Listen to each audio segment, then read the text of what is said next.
अस्सलाम everyone. Okay guys, तो हम कर रहे थे रिस्ट्रिक्टिव लंग डिजीजेस, और रिस्ट्रिक्टिव लंग डिजीजेस में भी जो है उसकी टाइप्स में से फाइब्रोजिंग जो डिसऑर्डर्स है वो हमने स्टार्ट किए थे, और उसमें हमारे पास अब जो टॉपिक है वो न्यूमोकोनियोसिस है। ठीक है, न्यूमोकोनियोसिस आपने पढ़ा होगा पहले भी, बिकॉज ये आपकी कम्युनिटी मेडिसिन का भी पार्ट है, यहाँ पर भी आप पढ़ रहे हैं। ये बेसिकली आपकी होती क्या है जी, ये आपकी वो डिसऑर्डर्स है लंग्स के जो कि मिनरल डस्ट की इनहेलेशन की वजह से होते हैं। ठीक है, बेसिकली मतलब जो न्यूमोकोनियोसिस का लफ्ज आया था ना, जो इसके बिल्कुल स्टार्ट था वो ये था कि कोई भी मिनरल की डस्ट जो आप इनहेल करेंगे उसकी वजह से आपका कोई रेस्पिरेटरी डिसऑर्डर होता है, उसको न्यूमोकोनियोसिस कहते हैं। और इसमें जो आपके पास आते हैं मतलब इंक्लूड होती हैं वो आपका मेनली कोल, सिलिका, एस्बेस्टोस, ये हमारे इधर के सिलेबस में शामिल है। मतलब हमने ये तीनों पढ़नी है, बहुत इंपॉर्टेंट है। मतलब इन इंडस्ट्रीज में या उन वर्क एरियाज में जो लोग काम करते हैं जहाँ पर इन चीज़ों का इस्तेमाल ज़्यादा है, उनको ये चीज़ें मुसलसल इनहेल होने की वजह से ये बॉडी के अंदर जाकर प्रॉब्लम रेस्पिरेटरी सिस्टम में लंग्स में प्रॉब्लम क्रिएट करती है, तो इसको न्यूमोकोनियोसिस कहते हैं। वैसे सिर्फ ये नहीं है,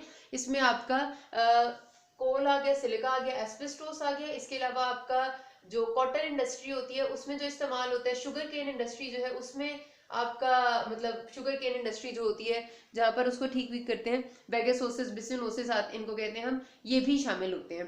पहले ये कहा जाता था कि सिर्फ मिनरल डस्ट, ये सारे मिनरल्स है ना हमारे, कोल, सिलिका, एस्बेस्टोस हो गया, ये सब हो जाते हैं, तो ये आपके मिनरल, पहले सिर्फ मिनरल डस्ट कहा जाता था। अब कहते हैं केमिकल्स जो इनहेल होते हैं, मतलब अगर कोई केमिकल टाइप इंडस्ट्री है और जो वेपर्स हम इनहेल करते हैं डिफरेंट इरिटेंट चीज़ों के, वो भी जाके जो लंग्स को डैमेज करते हैं, वो भी न्यूमोकोनियोसिस का पार्ट है। लेकिन इतनी बातें छोड़ के हमने सिर्फ याद करना है कि हमारे सिलेबस में ये तीन है, कोल, सिलिका एंड एस्बेस्टोस।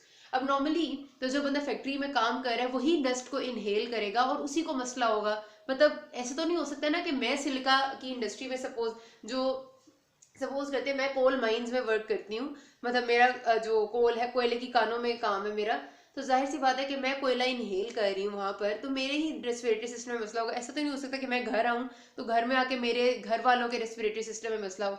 तो नॉर्मली सब में ऐसा ही होता है, जितने भी ये होंगे सारे के सारे न्यूमोकोनियोसिस वाले, कोल, सिलिका वगैरह, सब में ये होता है कि जो बंदा एक्सपोज्ड है डायरेक्टली, सिर्फ उसी को प्रॉब्लम होती है, उसकी वजह से उसके घर वालों को प्रॉब्लम कोल की वजह से नहीं हो सकती। ठीक है, लेकिन एस्बेस्टोस के बारे में याद रखना, ये बहुत इंपॉर्टेंट है, वाइवा में एमसीक्यू में आती होती है कि एस्बेस्टोसिस एक ऐसी चीज है कि जो बंदा डायरेक्टली एक्सपोज्ड है, यानी किसी ऐसी इंडस्ट्री में, सैंड ब्लास्टिंग इंडस्ट्री में बहुत ज्यादा आता होता है कि एस्बेस्टोस आता है आपका सैंड ब्लास्टिंग इंडस्ट्री के नाम से, तो एस्बेस्टोस में वो बंदा भी एक्सपोज्ड है, मतलब वो भी फर्क उसको भी पड़ेगा जो डायरेक्टली एक्सपोज्ड है, और इवन उसके घर वाले जो होंगे, जो उसके रिश्तेदार हैं, जो उसके बच्चे हैं, जो उसके मतलब और फैमिली मेंबर्स हैं, वो भी रिस्क पे आ जाते हैं उसकी वजह से। ठीक है, ये इतना ज्यादा मतलब अगर वो खांसी करेगा वो दूसरों को भी लग सकती है, इस किस्म की चीज है। ठीक है, तो रिस्क काफी बढ़ जाता है। और जेनेटिक ट्रांसमिशन भी अगर कोई है तो उसके आने वाली औलाद जो होगी उसमें भी ट्रांसमिशन का खतरा कोई जेनेटिक म्यूटेशंस का हो सकता है। ठीक है, ये बात आपने याद रखनी है अपने जहन में, क्योंकि आपका ये जो एस्बेस्टोस है ना, ये आपका कैंसर करता है। कोल और silica cancer of the lung cause नहीं करते। एस्बेस्टोस का एंड रिजल्ट में कार्सिनोमा हो सकता है, और कार्सिनोमा कभी भी जेनेटिक म्यूटेशन के बगैर नहीं होता। तो जब जेनेटिक म्यूटेशन होगी तो जाहिर है वो जेनेटिक म्यूटेशन आपकी नेक्स्ट जनरेशन को भी ट्रांसफर होने का खतरा होता है। ठीक है, ये हो गया, और ये भी हम अलग अलग से सारे पढ़ेंगे, इसलिए परेशान नहीं होना। फिलहाल स्टार्ट करते हैं हम कोल वर्कर न्यूमो। पहले इसकी जरा सी बात जेनेसिस में बता दूं कि ये सारी चीजें हम कह रहे हैं जो मिनरल डस्ट इनहेल करने से हो रही है, हो क्यों रही है। तो बेसिकली ना हमारे पास जो पहली बात तो आपका एमसीक्यू आता होता है ये कि कौन से पार्टिकल साइज हैं जो सबसे ज्यादा डेंजरस होते हैं लंग्स के लिए। तो 1 to 5 माइक्रोमीटर के जो पार्टिकल्स होते हैं ना इस साइज के दरमियान में, वो सबसे ज्यादा डेंजरस होते हैं। मसला क्या होता है, जो बहुत बड़े पार्टिकल्स होते हैं हमारे, वो तो इधर आके मतलब वो आगे नहीं जा सकते। ये ट्रेकिया है, ये ब्रोंकाई है, और इसके बाद ये डिस्टल ब्रोंकाई बन रहे हैं। ठीक है, ऐसे ही है ना, फिर मतलब ब्रोंक्योज, और ये आपका एक लंग, ये दूसरा लंग। अब जो बहुत बड़े पार्टिकल्स होते हैं, बड़े कितने, जो 10 माइक्रोमीटर से बड़े होते हैं, वो तो यहाँ ऊपर ऊपर ही कहीं पर, मतलब यहाँ ऊपर ही लॉज हो जाएंगे, वो आगे तक जाएंगे ही नहीं। आगे तक नहीं जाएंगे तो वो एल्वेलाई को डिस्टर्ब नहीं करते। ठीक है, जो आपके पार्टिकल्स होते हैं 0.5 माइक्रोमीटर से छोटे, ठीक है, एक है 10 माइक्रोमीटर से बड़े और एक 0.5 से छोटे। 0.5 से छोटे इतने छोटे होते हैं कि सीधे एंड में आते आते एल्व्यूलाई के अंदर आके सेटल हो जाते हैं, और ये भी ज्यादा प्रॉब्लम नहीं करते, और फिर ये यहीं से बाहर भी निकल जाते हैं, मतलब इनमें प्रॉब्लम नहीं होती, ये भी मसला नहीं करते। जो हमारे पास 1 to 5 माइक्रोमीटर, ये डेंजरस साइज है, ये आपका एमसीक्यू आता है, याद रखना है। क्यों डेंजरस है, क्योंकि ये लॉज होते हैं जाके बाइफर्केशन ऑफ स्मॉल, जो डिस्टल आपकी ये ब्रोंक्यूल्स और जो एल्वुलर डक्ट्स हैं उनकी बाइफर्केशन पे लॉज होते हैं। उस बाइफर्केशन पे लॉज होकर यहाँ पर फंसे रहते हैं और बाहर नहीं निकलते, ना आगे जाते हैं ना पीछे जाते हैं। फिर ये यहाँ पर क्या होता है, यहाँ हमारे पास लोकल मैक्रोफेजेस होते हैं। आपको पता है बॉडी में सारे डिफेंस मैकेनिज्म तो है, तो हमारी बॉडी में यहाँ पर एल्विलाई की जो वॉल्स हैं वहाँ लोकल मैक्रोफेजेस हैं, तो जो मैक्रोफेजेस हैं वो इनको अपने अंदर इनगल्फ करते हैं। जब मैक्रोफेजेस इनको इनगल्फ करते हैं तो आपको पता है हमारी बॉडी जब भी किसी फॉरेन एजेंट को अपने अंदर देखती है तो वो एक तो उसे मारने की कोशिश करती है, दूसरा इन्फ्लेमेशन वहां पर एक्टिवेट करती है। तो ये बॉडी हमारे जो मैक्रोफेजेस हैं यहाँ पर इन्फ्लेमेटरी रिएक्शन एक्टिवेट करते हैं, इन्फ्लेमोसोम को, इंटरल्यूकिन्स को, सारे इन्फ्लेमेटरी मीडिएटर्स को एक्टिवेट कर देते हैं। उसकी वजह से एक वाइड स्प्रेड इन्फ्लेमेटरी रिएक्शन यहाँ शुरू हो जाता है और आहिस्ता आहिस्ता chronic inflammation leads to scarring and fibrosis. ये बात हमने बहुत दफा पढ़ी है कि क्रॉनिक इन्फ्लेमेशन में हमेशा रिपीटेड हीलिंग एंड फाइब्रोसिस होता है और वो यहाँ पर होता रहता है।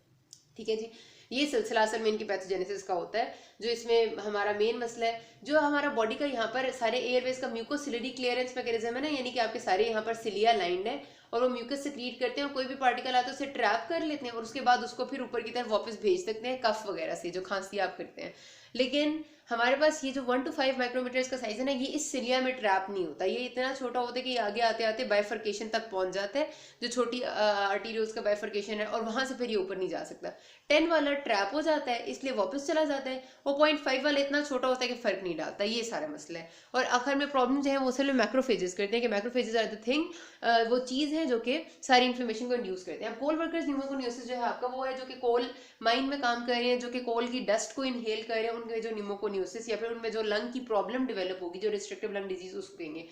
इसमें ना हमारे पास जो ये आपका कोल वर्कर्स न्यूमोकोनियोसिस, इसको हम 3 टाइप्स में डिवाइड करते हैं। सबसे पहले वो टाइप है कि आपने कार्बन पार्टिकल, कोल में मेनली कार्बन होता है, सबसे ज्यादा कार्बन होता है, कार्बन पार्टिकल्स को इनहेल किया, वो इनहेल करके आपकी बॉडी के अंदर बिल्कुल एसिम्प्टोमेटिक है, कुछ भी नहीं कर रहे, छोटे छोटे पार्टिकल्स हैं, और आपके जो लंग के, जो आपका सारा लंग का पेरेन्काइमा है ना, उसके जो नॉर्मल कनेक्टिव टिश्यू है, आपको पता है कि लंग के पेरेन्काइमा में क्या क्या है, लंग के पेरेन्काइमा में जाहिर सी बात है कि आपके लोब्यूल्स हैं जिसमें आपके एल्विलाई हैं, और उसके अलावा आसपास सारा जो है वो इंटरस्टिशियल टिश्यू है, और इंटरस्टिशियल मैट्रिक्स जितना भी होता है उस वो कनेक्टिव टिश्यू से बना हुआ होता है। ठीक है, तो आपके कनेक्टिव टिश्यू में आके कार्बन पार्टिकल्स थोड़े थोड़े सेटल कर रहे हैं, या कोल के जो जितने भी डस्ट पार्टिकल्स हैं, लेकिन वो कुछ भी नहीं कर रहे, बिल्कुल एसिम्प्टोमेटिक है, उसको हम कहते हैं पल्मोनरी एंथ्रोपोसिस।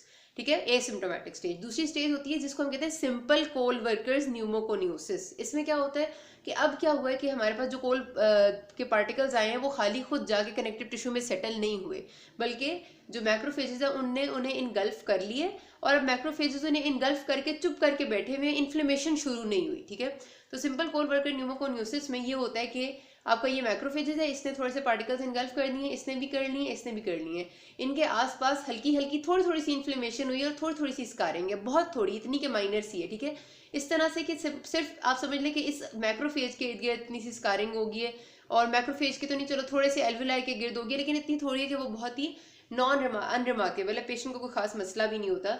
तो छोटे छोटे से हाल ही आपके मैक्यूल्स और नोड्यूल्स बन जाते हैं, लेकिन बहुत छोटे और माइनर होते हैं, पता नहीं चलते, वो कहते हैं सिंपल कोल वर्कर न्यूमोकोनियोसिस। तो पहली स्टेज में मैक्रोफेजेस ने इनगल्फ नहीं किया, दूसरी ने कर लिया और अपने अंदर उन्हें रख के थोड़ी थोड़ी सी इन्फ्लेमेशन की।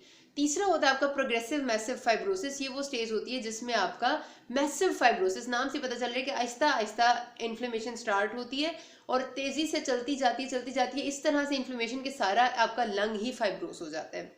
क्यों होता है?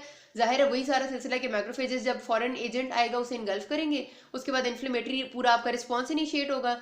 जब ये चीज़ क्रॉनिक अंदाज में होगी, यानी बंदा हर रोज़ अपनी जो कोयले की कान है उसमें जाके काम करेगा, तो हर रोज़ उसके अंदर एक्सपोजर होगा, हर रोज़ यहाँ पर हीलिंग फाइब्रोसिस, दोबारा कोल आ जाएगा, फिर हीलिंग फाइब्रोसिस, दोबारा कोल, आहिस्ता आहिस्ता पूरा फाइब्रोसिस हो जाता है। ठीक है, ज़्यादातर ये जो होता है फाइब्रोसिस हो, ये सब कुछ ये आपका अपर एरियाज में, अपर जोन्स में होगा। ठीक है, मोस्ट कॉमनली मतलब लंग के अपर जोन्स पहले इन्वॉल्व होते हैं, और जो लोअर जोन का भी अपर पोर्शन है वो पहले इन्वॉल्व होता है। ये बात याद रखनी, ये बड़ी इंपॉर्टेंट MCQ के सवाल होते हैं कि कोल वर्कर्स न्यूमोकोनियोसिस में अपर जोन्स ज्यादा इन्वॉल्व होंगे। ठीक है, अच्छा, फिर इनकी मॉर्फोलॉजी अगर देखें तो पहले वाली जो स्टेज है उसमें कुछ भी नहीं है, कार्बन इन मैक्रोफेजेस थोड़ा बहुत होगा, ज्यादातर बाहर होगा और कनेक्टिव टिश्यू में प्रेजेंट है ये। ठीक है, कोई इन्फ्लेमेशन नहीं। दूसरे में जो मैंने कहा थोड़ी थोड़ी इन्फ्लेमेशन हुई है, छोटे छोटे से मैक्यूल्स और नोड्यूल्स बन गए हैं, और उसके साथ पेशेंट को कहते हैं कि सेंट्री लोबुलर एम्फाइजिमा। सेंट्री लोबुलर का मतलब मैंने आपको बताया था ना कि अगर ये पूरा एक आपका लोब्यूल होता है, इसमें मल्टीपल एल्विलाई है, तो ये सेंटर वाला पोर्शन ऑफ जो आपका होता है ना,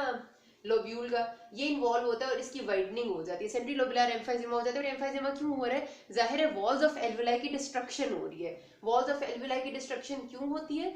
बिकॉज आपके यहाँ पर इन्फ्लेमेशन है, इन्फ्लेमेशन कैन डू एनीथिंग, तो वो इधर से डिस्ट्रक्शन कर देती है, फिर यहाँ पर फाइब्रोसिस हो जाती है, फिर इस एरिया में रिस्ट्रिक्शन आ जाती है, फिर ये रिस्ट्रिक्टिव लंग डिजीज बन जाता है। ठीक है, जो तीसरा वाला है जो प्रोग्रेसिव मैसिव फाइब्रोसिस है, ये हमेशा दूसरी स्टेज के बाद ही आती है। और इसमें क्या होता है कि जो छोटे छोटे नोड्यूल्स है ना, ये प्रोग्रेसिवली कोलेस करके बड़े बड़े स्कार्ड एरियाज बनाते हैं, ब्लैक कलर के स्कारिंग एरियाज 10 सेंटीमीटर जितने बड़े भी होते हैं, और आखिरकार सारा लंग खराब हो जाता है। पेशेंट के क्लिनिकल फीचर्स शुरू की स्टेज में तो इतने नहीं होते, थोड़ी बहुत उसे डिस्निया और एक्सर्शन होता है, थोड़ा हाइपोक्सिया होता है, लेकिन बाद की स्टेज में जो प्रोग्रेसिव मैसिव फाइब्रोसिस है ना, उसमें तो पेशेंट को बहुत ज़्यादा सांस लेने में मसला होगा, आपके साथ प्रेजेंट करेगा कि बहुत शदीद सांस लेने में मसला है। उसके साथ साथ पल्मोनरी हाइपरटेंशन यानी कि ब्लड की बैक फ्लो की होने लग जाएगी, क्योंकि लंग काम नहीं कर रहा ना। तो जो आपका हार्ट से ब्लड आता है लंग की तरफ ताकि ऑक्सीजनेशन हो, वो सही से ऑक्सीजन नहीं आया होगा, अंदर आ नहीं पाएगा, तो आपका बैक फ्लो और या पीछे की तरफ प्रेशर हार्ट पे इंक्रीज होगा, तो पल्मोनरी हाइपरटेंशन डेवलप होने लग जाती है। ठीक है, पेशेंट का ब्लड प्रेशर हाई होगा, उससे सांस लेने में मसला होगा, और हो सकता है उसको इतना ज़्यादा प्रॉब्लम हो कि वो कोई ना कोई कार्डिक टेम्पोनार्ड वगैरह डेवलप हो रहा हो, यानी कि उसको कोई और प्रॉब्लम भी कॉम्प्लिकेशन साथ हो रही है। बाद में बताऊंगी कि ये सारी चीज़ें और मतलब कार्डिक टेम्पोनार्ड वगैरह क्या होता है। बस इतना याद रखना है कि हमारे पास जो प्रोग्रेसिव मैसिव फाइब्रोसिस है उसमें चीज़ें एकदम से ख़राब हो जाती हैं, पेशेंट को बहुत प्रोग्रेसिव डिस्निया, साइनोसिस और ये सारी बातें आती हैं। फिर उसका जाहिर है सबसे जो अच्छा हल है वो ये है कि हमने पेशेंट का जो एक्सपोजर है वो बिल्कुल ख़त्म करना है, और उसको जैसे सिम्टम्स उस हिसाब से उसको ट्रीटमेंट देने की कोशिश करनी है। यहाँ पर बात खत्म होती है, बाकी के पार्ट में कहते हैं किसी कोई मसला हुआ you can ask me. Thank you.